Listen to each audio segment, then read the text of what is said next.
நான் வந்து இன்றைக்கி கொஞ்சம் எமோஷனாக இருக்கேன். ஏன்னா நான் இன்றைக்கி வந்து ஃபுல் டே விரதம் இருப்பேன்.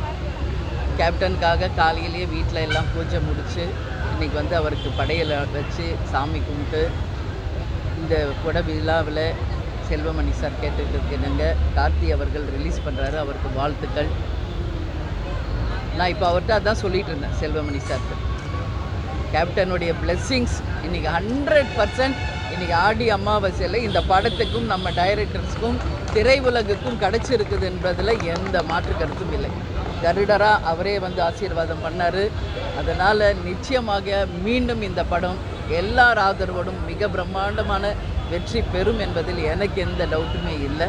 அவர் சொன்ன மாதிரி கிளைமேக்ஸ் ஃபைட் அப்போ தான் பிரபாகர் பிறந்தார். விடுதலை புலி பிரபாகரன் மேல் அவர் வைத்திருந்த பற்றின் காரணமாக தன்னுடைய மூத்த பிள்ளைக்கு விஜய பிரபாகரன் வச்சார் பேர். அதையே நம்ம படத்துலேயும் கேப்டன் பிரபாகரன் என்ற திரைப்படம் மிக பிரம்மாண்ட வெற்றி பெற்றது. அதை இப்போ நினச்சாலும் எனக்கு வந்து அந்த பசுமையான நினைவுகள் ஒவ்வொன்றும் என் கண் முன்னாடி வந்து போகுது. அன்றைக்கி செல்வமணி சார் வந்து நம்ம வீடு ரொம்ப சின்ன வீடு, உங்களுக்கு தெரியும். அங்கேயே தான் கேப்டன் எப்பயுமே சென்டிமெண்ட்டாக ஒரு ஷாட் வந்து வீட்டில் எடுக்கணும்பார். அப்போ அந்த ஒரு சின்ன ஒரு சந்து மாதிரி இருக்கும். அங்கே வந்து ரம்யா கிருஷ்ணன் டைரக்டர் சார் எல்லாம் வந்திருந்தாங்க. அங்கே ஷூட் பண்ணாங்க.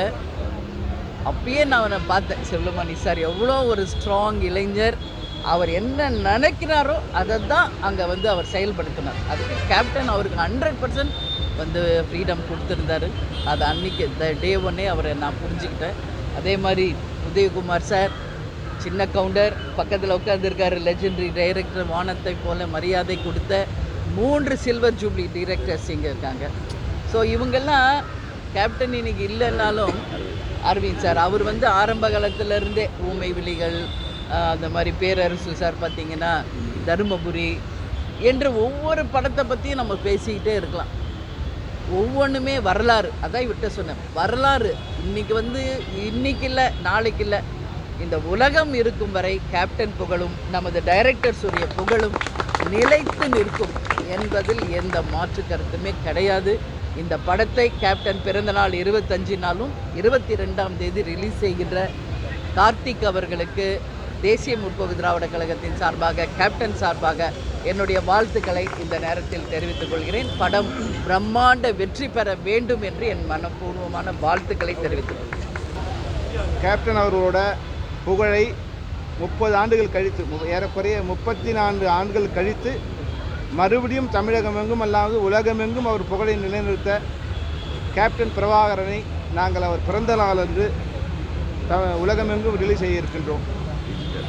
டிஜிட்டல் முறையில் நாங்கள் வந்து முதல்ல ஃபிலிமில் அதை ஷூட் பண்ணியிருந்தோம். இப்போ அதை நல்லா டிஜிட்டல் பண்ணி உலகமெங்கும் இப்போ ரிலீஸ் பண்ண இருக்கோம்.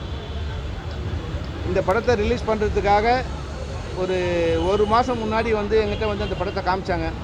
நான் நினச்சேன் இந்த படம் 30 வருஷம் ஆகிடுச்சு நம்ம எடுத்து இந்த படத்தை ரிலீஸ் பண்ணால் எப்படி இருக்குங்கிறது ஒரு சந்தேகத்தோடு நானே ஒரு 10 வருஷம் கழிச்சு அந்த படத்தை திரும்பி பார்க்கும்போது 30 வருஷத்துக்கு முன்னாடி அந்த படம் எடுத்திருந்தா கூட இன்றைக்கி எடுத்த மாதிரியே இருக்குது. உண்மையிலே வந்து விஜயகாந்த் சாரோட நேற்று நான் உட்காந்து பேசின மாதிரியோ அவரோட அந்த 5 சீக்வன்ஸ் உட்காந்து பேசின மாதிரியோ எல்லா ஷார்ட்ஸுமே வந்து இன்றைக்கி எல்லா வசதிகளும் இருந்து மற்றவங்க எடுக்கிற மாதிரி என்ன வசதிகளும் இருந்து எடுத்தாங்களோ அதே வசதிகளோடு எடுத்தால் 30 வருஷத்துக்கு முன்னாடி அந்த படம் எப்படி இருக்குமோ அந்த அளவுக்கு சிறப்பாக இருக்குது. மிக பிரம்மாண்டமாக அதை வந்து டிஜிட்டல் பண்ணி இன்னைக்கு தரத்துக்கு எந்த விதமான குறையும் இல்லாமல் அந்த படத்தை வந்து கொண்டு வந்திருக்கோம். இப்போ தான் நான் மறுபடியும் வந்து 2 நாளுக்கு முன்னாடி வந்து எல்லாம் முடிச்ச பிறகு அந்த படத்தை பார்த்தேன். 91 ஏப்ரல் 14 அந்த படம் ரிலீஸ் ஆகும்போது என்ன ஒரு உணர்வு இருந்ததோ அதே உணர்வு இன்றைக்கி எனக்கு அந்த உங்களை எல்லோரும் பார்க்கும்போது எனக்கு உணர்வு இருக்குது.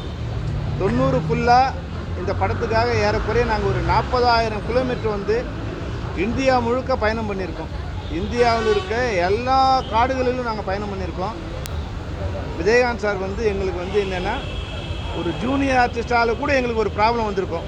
ஆனால் வந்து விஜயகாந்த் சாரால் எந்த ப்ராப்ளமும் எனக்கு வந்ததில்லை. அந்த 5 சீக்வன்ஸ் எல்லாமே அவர் ஒரிஜினலாக தான் பண்ணார். எல்லா ஷாட்ஸும் ஒரு 4 தடவை வந்து மிக பிரம்மாண்டமான பெரிய விபத்துகள் கூட ஏற்பட்டது. அதாவது என்னென்னா மேலே வந்து நாங்கள் வந்து ஒரு 60 அடி ஹைட்டில் வந்து ஒரு ரோப் கட்டி மேலே வந்து ட்ராவல் பண்ணியிருக்கோம். ட்ராவல் பண்ணும்போது அந்த ரோப் அருந்து அவர் வந்து ஒரு கீழே விழுந்தார். கீழே விழும்போது நல்ல வேலையாக ஒரு புதர் மேலே விழுந்தார். பக்கத்துலேயே ஒரு பெரிய பாறை.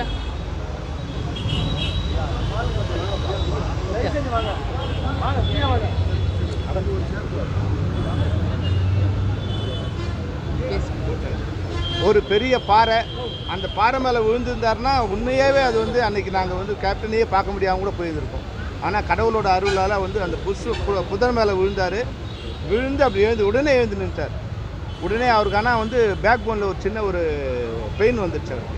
மெதுவாக எழுந்து கை மேலே வந்து ஷோல்டர் மேலே கை வச்சுக்கிட்டு சொல்லுமணி உடனே அடுத்த ஷாட்டை எடுத்துரு, ஒரு க்ளோஸ்அப் மாதிரி ஏதாவது இப்போ எனக்கு அடிபட்டுச்சுன்னா ஸ்டன் மாஸ்டர் வந்து அடுத்த சீக்வன்ஸ் மாதிரி பிரமாண்டமாக பண்ண மாட்டார் அப்படின்னு வந்து என் தோளில் கை போட்டு அப்படியே ஒரு 2 நிமிஷம் நின்னார். என்கிட்ட ஏதோ பேசுகிற மாதிரி நடித்தார். உண்மையில் அவருக்கு சொல்ல முடியாத வலி. அப்படியே நின்றுட்டு ஒரு க்ளோஸ்அப் எடுக்க சொன்னார். எடுத்துகிட்டு என்னையே வந்து பிரேக் பண்ண சொன்னார். நான் ஒன்று சார் சொன்னேன், சார் நீங்கள் வந்து உங்கள் ஷாட் முடிஞ்சிடுச்சு, நீங்கள் போங்க, நாங்கள் வேறு ஷாட்லாம் எடுத்துக்கணும்னு சொல்லிட்டு அவரை வந்து அனுப்பிச்சி வச்சுட்டு வேறு ஷாட்லாம் எடுக்க ஆரம்பித்தோம். மாஸ்டருக்கே வந்து என்ன நடக்குதுன்னு தெரியல. என்ன சொல்ல முடியும், நம்ம ஷார்ட்ஸ் எடுக்க இன்னும் கொஞ்சம் பேலன்ஸ் இருக்குன்னாரு.